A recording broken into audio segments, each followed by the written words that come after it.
16 अगस्त 2025 की रात को जन्माष्टमी थी और उस रात को अलवर में सुनीता नाम की महिला अपने आशिक जितेंद्र के साथ में मिलकर अपने पति सूरज की हत्या कर देती है।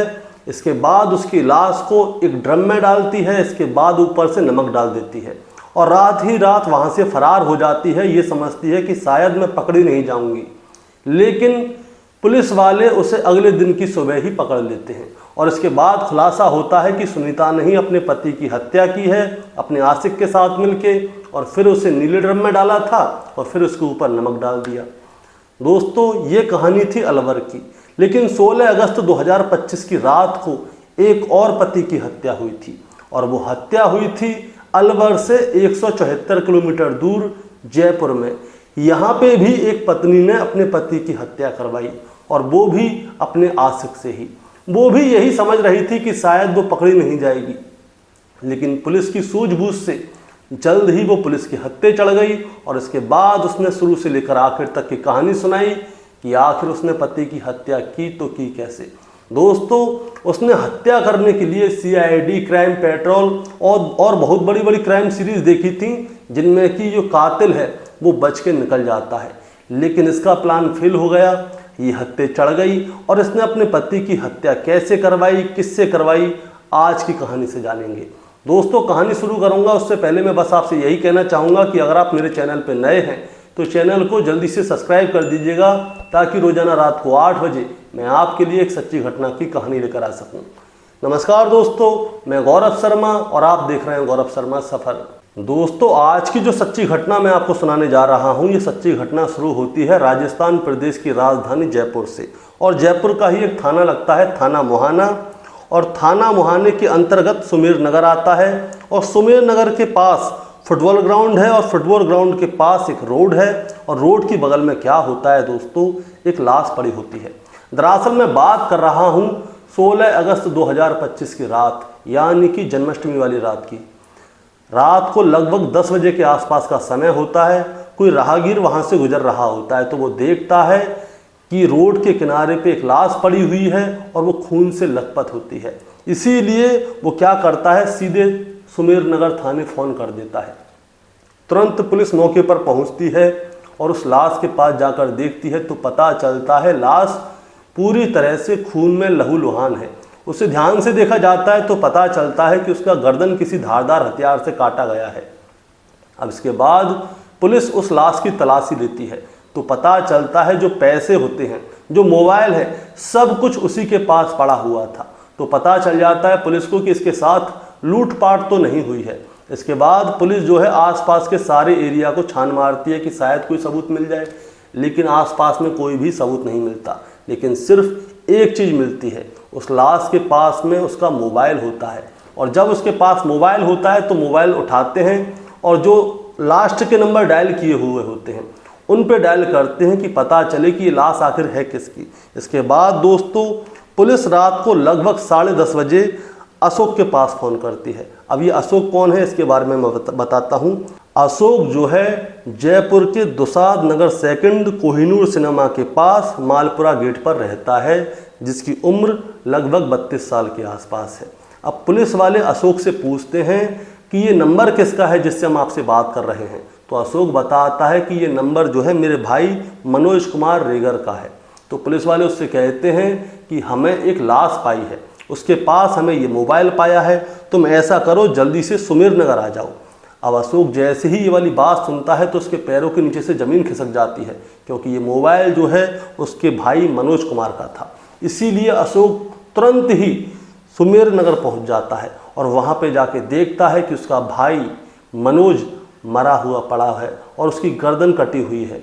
वो देखते ही उसके पैरों के नीचे से ज़मीन खिसक जाती है और वो वहीं पे जोर जोर से फपक फपक के रोने लगता है। अब पुलिस वाले अशोक से पूछते हैं कि तुम्हें क्या लगता है, तुम्हारे भाई मनोज की कौन हत्या करवा सकता है। तो अशोक कहता है कि साहब, मुझे ऐसा कोई नहीं लगता कि जो मेरे भाई को मार सके या मरवा सके। अब वो बताता है कि शाम को लगभग 4:30 बजे जो है मेरा भाई मनोज अपने ई-रिक्शा को लेके गया था घर से निकल के, क्योंकि आज जन्माष्टमी थी और जन्माष्टमी को जो है ज़्यादा ग्राहकी होती है, इसीलिए उसने कहा था कि वो शाम को लेट आएगा घर पे। अब हमें क्या मालूम था कि वो जाएगा तो वापस आएगा ही नहीं। अब पुलिस वाले अशोक के जो जवाब है उसको सुनते हैं। उसके बाद क्या करते हैं, जो मनोज होता है उसकी लाश को हिरासत में लेते हैं और पोस्टमार्टम के लिए भेज देते हैं। अब इसके बाद क्या होता है दोस्तों, सुमेर नगर तक आने वाले जितने भी रास्ते थे, उन सब पर जितने भी सीसीटीवी कैमरे थे, उन सभी को पुलिस छान मारती है। एक एक सीसीटीवी कैमरे को अच्छी तरह से देखती है कि कहाँ कहाँ पे होके मनोज का ई रिक्शा गया था। और बहुत सारे सीसीटीवी कैमरों में मनोज का ई रिक्शा आया था, जिसमें मनोज के बगल में एक शख्स और बैठा हुआ होता है। तो पुलिस को पूरा शक उसी शख्स के ऊपर होता है कि हो ना हो यही कातिल है, या तो ये कातिल है या इसके थ्रू किसी ने हत्या करवाई है। अब दोस्तों उस शख्स के चेहरे को कैमरे में ध्यान से देखा जाता है, तो एक दो जगह पे जो है उसका चेहरा क्लियर आ जाता है। अब उस शख्स के बारे में जानकारी ली जाती है तो पता चलता है उसका नाम मोहित शर्मा है, और मोहित शर्मा जो है एक फैक्ट्री में काम करता है। अब इस मोहित शर्मा का मोबाइल नंबर देखा जाता है कि ये उस रात को किससे बात कर रहा था, तो पता चलता है कि ये एक आदमी से कंटिन्यू बात कर रहा था। उसका नाम था ऋषि श्रीवास्तव। अब ऋषि श्रीवास्तव के मोबाइल और मोहित शर्मा के मोबाइल को देखा जाता है कि कत्ल के समय पे इन दोनों का मोबाइल कहाँ पे था, तो पता चलता है कि कत्ल के समय पे इन दोनों का मोबाइल उसी जगह पे था जहाँ पे मनोज की लाश पाई गई थी। अब दोस्तों पुलिस वाले क्या करते हैं, तुरंत इनके पास जाते हैं, इनको गिरफ्तार करते हैं। ये दोनों एक ही मोहल्ले के रहने वाले होते हैं और फैक्ट्रियों में काम करते हैं। अब इन दोनों के साथ सख्ती बरती जाती है, और जब सख्ती बरती जाती है तो पता चलता है कि जो ऋषि श्रीवास्तव है उसकी दोस्ती जो है मनोज की पत्नी संतोष के साथ थी। मनोज वही जिसको मारा गया है, जिसकी हत्या हुई है। अब उससे पूछा जाता है कि बताओ तुम्हारी इससे दोस्ती कैसे है, तो वो बताता है कि मेरी इससे दोस्ती तो है, लेकिन मेरा इसके साथ प्रेम प्रसंग भी है, और इन तीनों की मिली जोड़ी जुगाड़ थी, उसकी वजह से ही इन तीनों ने मिलके मनोज कुमार की हत्या की है।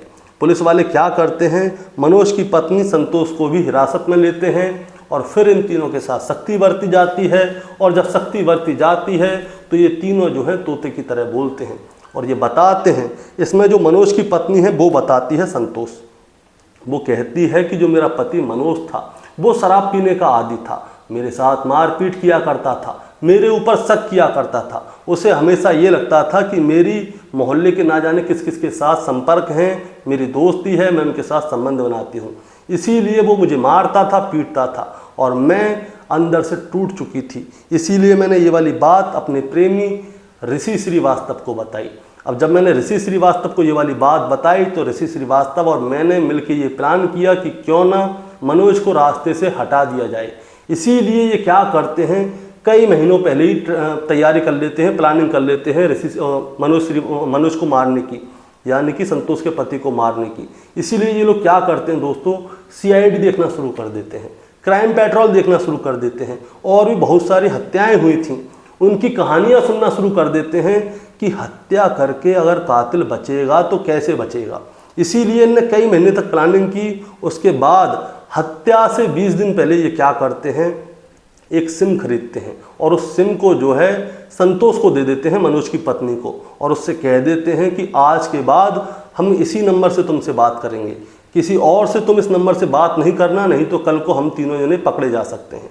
इसके बाद क्या होता है दोस्तों, संतोष जो है उसी नंबर से ऋषि से बात किया करती थी, ताकि कल को अगर उसका पति मनोज मर भी जाए तो किसी को ये शक ना हो, उसके मोबाइल में ये ना पता चले कि ये किसी से बात करती थी कंटिन्यू और ऋषि पकड़ा ना जाए। अब दोस्तों देखिए, इसीलिए ऋषि का नंबर सामने आया था, उसकी पत्नी का तो दूर दूर तक कोई लेना देना ही नहीं था, क्योंकि उसके पास एक नई सिम थी। अब इसके बाद क्या होता है, तारीख आती है 16 अगस्त 2025, दिन तय कर लिया जाता है जन्माष्टमी का। अब उस दिन इनका ये प्लानिंग थी, क्योंकि ऋषि को जो है मनोज जानता था, इसीलिए ऋषि क्या करता है, अपने दोस्त मोहित शर्मा को इस प्लान में शामिल करता है, और उसके बाद उससे कहता है कि तुम ऐसा करना, उसके ई रिक्शे को किराए पे लेना और उससे कहना कि मुझे इस्कॉन टेम्पल जाना है, और तुम इस्कॉन टेम्पल के रास्ते में सुनसान जगह पे रोक लेना उसे, वहाँ पे हम दोनों मिलके उसे मार डालेंगे। अब कहानी शुरू होती है 16 अगस्त 2025 से। 16 अगस्त 2025 को रात को लगभग 9 साढ़े 9 बजे का समय होता है। जो मोहित शर्मा है वो क्या करता है, मनोज के ई रिक्शा के पास जाता है। जन्माष्टमी का समय था, वो मनोज से कहता है कि इस्कॉन टेम्पल चलोगे, तो वो कहता है कि हाँ चलूँगा। इसीलिए वो क्या कहता है, वो कहता है कि चलो ऐसा करो, इस्कॉन टेम्पल तो चलो लेकिन सुमेर नगर होके चलना, क्योंकि वहाँ पे मेरी एक महिला मित्र है, मुझे उसको लेना है, उसके साथ में हम दोनों को इस्कॉन टेम्पल छोड़ देना। तो जो मनोज है वो तैयार हो जाता है, जो मोहित है उसके ई रिक्शे में बैठ जाता है। अब ये लोग चलने लगते हैं। अब चलते कहाँ पे होके दोस्तों, अब ये बताता हूँ। मालपुरा गेट से कोहिनूर सिनेमा के पास होते हुए चौरड़िया पेट्रोल पंप है, वहाँ से होते हुए रिंका काटा से होते हुए सुमेर नगर आते हैं। और सुमेर नगर में जो है एक सुनसान एरिया होता है, जहाँ पे उसने बताया था कि मेरी एक महिला मित्र खड़ी होगी, उसे वहाँ से उठाना है। लेकिन वहाँ पे कोई भी महिला मित्र नहीं थी। वहाँ पे खड़ा हुआ था उसकी पत्नी संतोष का आशिक ऋषि श्रीवास्तव। अब ऋषि श्रीवास्तव क्या करता है, मनोज के सामने आके उस ई रिक्शे को रोक लेता है। मनोज उसे पहचान जाता है। अब मनोज उससे कुछ कह पाता उससे पहले ही मोहित पीछे से हमला कर देता है। इसके बाद मोहित और ऋषि श्रीवास्तव दोनों मिलके जो है मनोज को मारते हैं और फिर एक धारदार हथियार निकालते हैं और उसके गले पे वार कर देते हैं। एक ही झटके में उसके गले को काट देते हैं, जिसकी वजह से मनोज की मौत हो जाती है।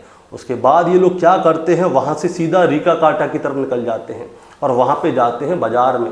बाज़ार में जाके ये दोनों नए कपड़े खरीदते हैं ताकि इनको कोई पहचान ना सके, क्योंकि इनको पहले से पूरा सकता कि होना हो सीसीटीवी कैमरे में ये लोग आ जाएंगे।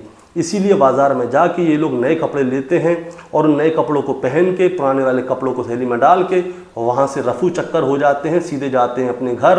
रात का समय हो जाता है और रात को ही ये लोग क्या करते हैं, संतोष को फ़ोन कर देते हैं और उससे कहते हैं कि उस सिम को अभी तोड़ दो या उस नंबर को बंद कर दो। रात को ही वो नंबर बंद हो चुका था। उसके बाद ये लोग चैन से जाके घर पे सो जाते हैं। ये समझते हैं कि शायद ये लोग पकड़े नहीं जाएंगे। लेकिन दोस्तों, आप कितना भी बड़ा क्राइम कर लो, आप समझो कि आप पकड़े नहीं जाओगे तो आप गलत हो, क्योंकि टेक्नोलॉजी बहुत ज़्यादा आगे है। अब कैमरों में मोहित शर्मा आ चुका था, उसकी वजह से उसका दोस्त ऋषि पकड़ा गया। ऋषि के बाद उसकी पत्नी यानी कि मनोज की पत्नी संतोष पकड़ी गई। अब इन तीनों की चार्जशीट लग चुकी है, इन तीनों को जेल भेज दिया गया है। दोस्तों, इस कहानी को सुनाने का मतलब आपको परेशान करना या विचलित करना नहीं था, बस आपको बताना था और जताना था।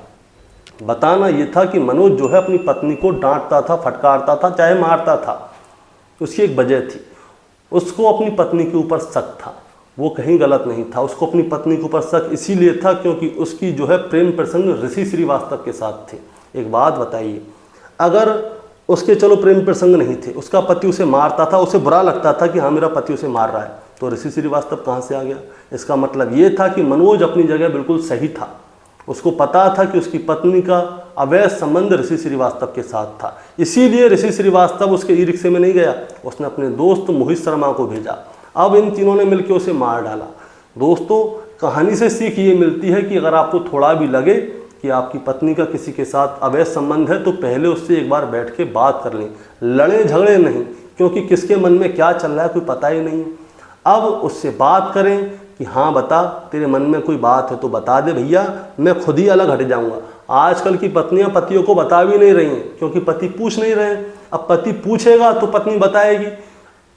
अब उसके साथ बैठिए, उससे पूछिए, अगर उसके मन में थोड़ी सी भी है ना कि हाँ मैं उससे प्यार करती हूँ, उससे संबंध बना रही हूँ, तो ऐसा है तो उससे उसके साथ रहे, तेरे को जो चाहिए वो ले और उसको फ्री कर दो, ताकि आप आगे से फ्री हो जाओ, नहीं तो कुछ भी हो सकता है। दोस्तों, आपका क्या कहना है इस कहानी के बारे में, आप ज़रा हमें कमेंट में बताएं। चैनल पे नए हैं तो चैनल को सब्सक्राइब करके जाएं, ताकि रोजाना रात को 8 बजे मैं आपके लिए एक सच्ची घटना की कहानी लेकर आ सकूं। नमस्कार।